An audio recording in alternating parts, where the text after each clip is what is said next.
Kisah Tolha bin Ubaidillah.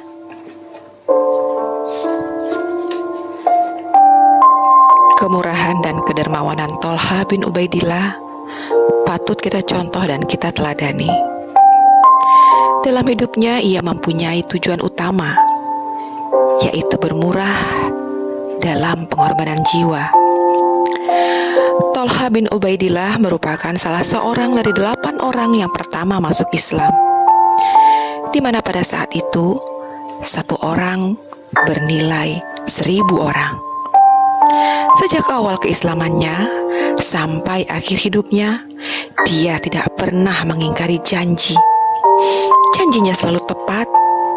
Ia juga dikenal sebagai orang jujur, tidak pernah menipu apalagi berkhianat. Tolha masuk Islam melalui anak pamannya, Abu Bakar As-Siddiq radhiyallahu anhu. Kapankah Tolha bin Ubaidillah mengucapkan 2 kalimat syahadat? Pada suatu hari, disertai Abu Bakar As-Siddiq, Tolha pergi menemui Rasulullah Sallallahu Alaihi Wasallam. Setelah berhasil jumpa dengan Rasulullah, Tolha langsung mengungkapkan niatnya hendak ikut memeluk dinul Islam. Maka Rasulullah memintanya mengucapkan 2 kalimat syahadat. Setelah menyatakan keislamannya di hadapan Muhammad Sallallahu Alaihi Wasallam, Tolha dan Abu Bakar pun pergi. Tapi di tengah jalan, mereka dicegat oleh Naufal bin Khuwailid yang dikenal dengan singa Quraisy, yang terkenal kejam dan bengis. Naufal kemudian memanggil gerombolannya untuk menangkap mereka. Ternyata Tolha dan Abu Bakar tidak hanya ditangkap saja, mereka diikat dalam satu tambang. Semua itu dilakukan Naufal sebagai siksaan atas keislaman Tolha. Oleh karena itulah Tolha dan Abu Bakar dijuluki Al-Qorinan atau 2 serangkai, karena diikat dalam satu tali. Dan sesudah masuk Islam, Tolha selalu mendampingi Rasulullah Sallallahu Alaihi Wasallam dalam berjuang.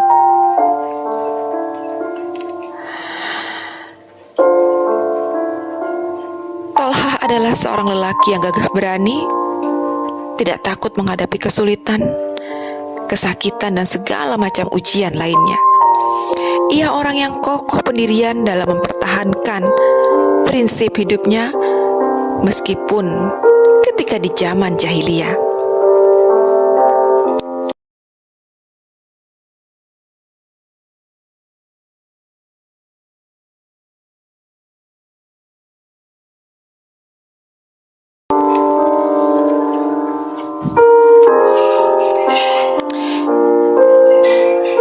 Bila diingatkan tentang perang Uhud, Abu Bakar radhiyallahu anhu selalu teringat pada Tolha.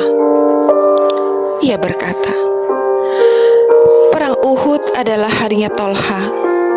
Pada waktu itu akulah orang pertama yang menjumpai Rasulullah Sallallahu Alaihi Wasallam. Ketika melihat aku dan Abu Ubaidah, Baginda berkata kepada kami, 'Lihatlah saudaramu ini.' Pada waktu itu, aku melihat Tolha terkena lebih dari 70 tikaman, dan jari tangannya putus. Bagi bangsa Quraisy, perang Uhud merupakan tindakan balas atas kekalahannya sewaktu perang Badar. Pada awal pertempuran Uhud, kaum muslimin telah memperoleh kemenangan. Pasukan kafir Quraisy kocar-kacir dan mundur dari medan perang. Tapi ketika kaum muslimin melihat mereka mundur, para pemanah yang bertugas di bukit menutup jalur belakang segera berlari turun. Mereka kemudian mengumpulkan barang-barang peninggalan musuh. Mereka mengira pertempuran telah berakhir. ternyata pasukan musuh menerobos dari jalur belakang. Pasukan kaum muslimin benar-benar telah lengah sehingga mereka dapat dipukul dari dua arah. Maka mendadak mereka menjadi panik dan tak tahu harus berbuat apa. Peristiwa ini akibat dari kesalahan pasukan pemanah yang ditugaskan oleh Rasulullah SAW untuk melindungi pasukan muslimin dari serangan musuh yang berasal dari arah belakang. Pertempuran sengit pun terjadi. Kaum musyrikin benar-benar ingin membalas dendam. Mereka masing-masing mencari orang yang pernah membunuh keluarga mereka sewaktu perang Badar. Mereka berniat akan membunuh dan memotong-motongnya dengan sadis. Semua musyrikin berusaha mencari Rasulullah. Dengan pedang-pedangnya yang tajam dan mengkilat, mereka terus mencari Rasulullah. Mereka amat gemas, benci, dan penasaran karena sewaktu hijrah ke Madinah mereka tidak berhasil menemukan Muhammad. Kini pada saat perang Uhud, mereka dengan dendam membara terus mencarinya. Tetapi kaum muslimin melindungi Rasulullah SAW. Mereka melindungi baginda Muhammad SAW dengan tubuhnya dan dengan segala daya. Mereka rela terkena tikaman pedang dan anak panah. Tombak dan panah menghujam mereka, tetapi mereka tetap bertahan melawan kaum musyrikin Quraisy. Hati-hati mereka berucap dengan teguh, "Aku korbankan ayah ibuku untuk engkau ya Rasulullah."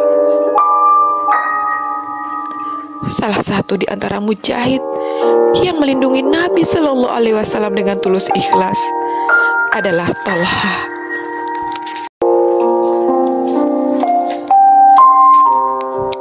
Salah satu di antara mujahid yang melindungi Nabi Shallallahu Alaihi Wasallam dengan tulus ikhlas adalah Thalha. Ia berperawakan tinggi kekar. Dengan tubuhnya yang tinggi kekar itu, ia ayunkan pedangnya ke kanan dan ke kiri. Ia melompat ke arah Rasulullah yang tubuhnya telah berdarah. Dipeluknya tubuh baginda dengan tangan kiri dan dadanya. Sementara pedang yang ada di tangan kanannya, ia ayunkan ke arah lawan yang mengelilinginya seperti laron yang tidak memperdulikan maut. Alhamdulillah, Rasulullah selamat. Peristiwa ini merupakan pelajaran dan pengalaman pahit yang tidak terlupakan.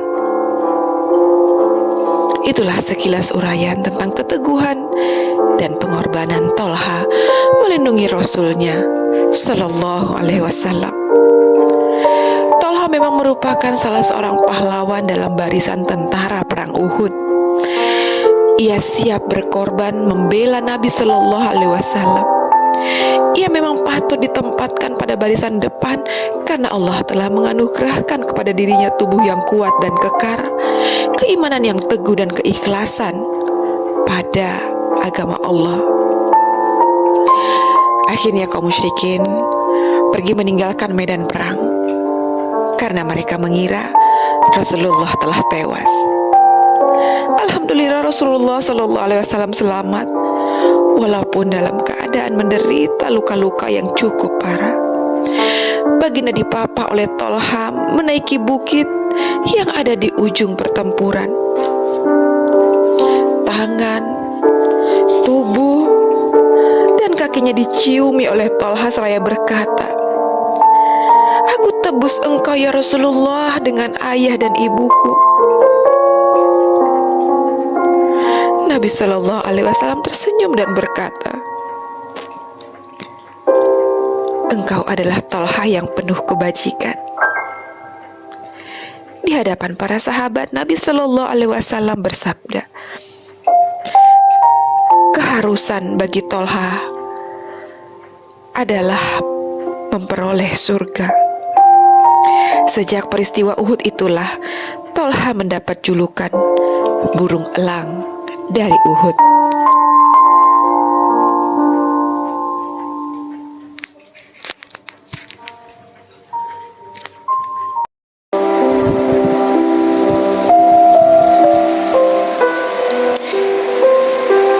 Pada waktu hijrah ke Madinah, Rasulullah Shallallahu Alaihi Wasallam pergi dengan Abu Bakar radhiyallahu an. Sedangkan Ruqayyah putri Rasulullah pergi dengan suaminya Utsman radhiyallahu an. Adapun Zainab putri sulung Rasulullah tidak hijrah karena ia menetap di Mekah bersama suaminya Abul Ash ibnu Arabi yang masih kafir. Adapun Ummu Kalsum dan Fatimah tengah menunggu orang yang akan menemani dan mengawal mereka sehingga bisa selamat sampai di kota Madinah. Dan Tolha mendapat kehormatan untuk menyertai mereka. Pengawalan kafilah diserahkan kepada Zaid bin Harithah dan Usamah bin Zaid. Kafilah berangkat ke Madinah.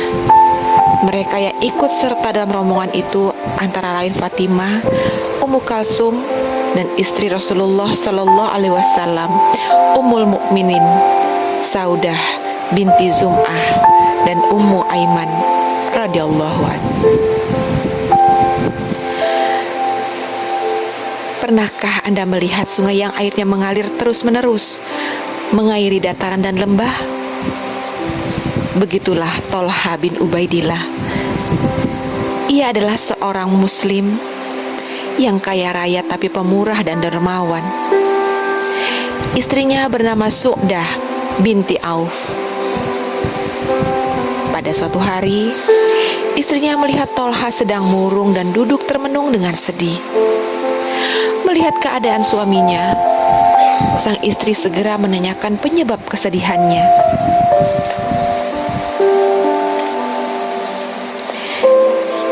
Dan Tolha pun menjawab, "Uang yang ada di tanganku sekarang ini begitu banyak, sehingga memusingkanku. Apa yang harus kulakukan?" Masya Allah. Maka istrinya berkata, "Uang yang ada di tanganmu itu, bagi-bagikanlah kepada fakir miskin." Maka Tolha segera membagi-bagikan seluruh uang yang ada di tangan Tolha tanpa meninggalkan sepeser pun. As-Sa'id bin Zaid pun berkata tentang Tolha. Begini katanya, "Aku berkawan dengan Tolha baik dalam perjalanan maupun sewaktu bermukim. Aku melihat tidak ada seorang pun yang lebih dermawan daripada dia terhadap kaum muslimin. Ia mendermakan uang, sandang dan pangannya." Jabir bin Abdullah pun bertutur, "Aku tidak pernah melihat orang yang lebih dermawan dari Tolha, walaupun tanpa diminta. Oleh karena itu patutlah jika dia dijuluki Tolha si dermawan, Tolha si pengalir harta, Tolha kebaikan dan kebajikan."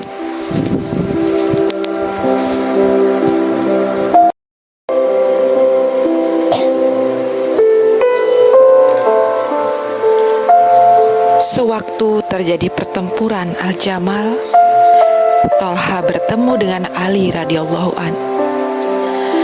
Ali memperingatkannya agar ia mundur ke barisan paling belakang.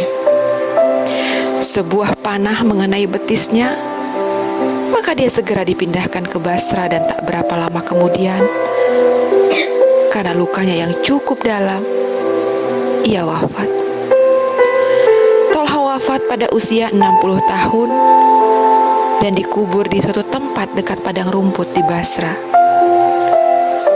Rasulullah Sallallahu Alaihi Wasallam pernah berkata kepada para sahabat, "Orang ini termasuk yang gugur, dan barang siapa senang melihat orang syahid berjalan di atas bumi, maka lihatlah Tolha."